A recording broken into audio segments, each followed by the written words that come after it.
আলিপুরদুয়ারের জেলা জুড়ে পালিত হলো রবীন্দ্র জয়ন্তী।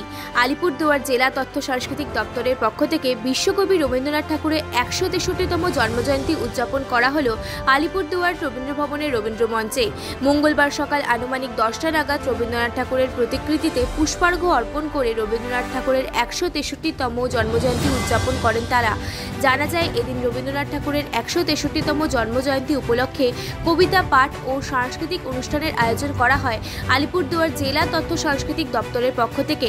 উপস্থিত ছিলেন আলিপুরদুয়ারের জেলা শাসক সুরেন্দ্র কুমার মিনা, আলিপুরদুয়ার জেলা তথ্য সাংস্কৃতিক আধিকারিক সুপ্রিয়ানুষ বাসকে, এসডিএ চেয়ারম্যান সৌরভ চক্রবর্তী, আলিপুরদুয়ারের বিধায়ক সুমন কাঞ্জিলাল সহ অন্যান্যরা।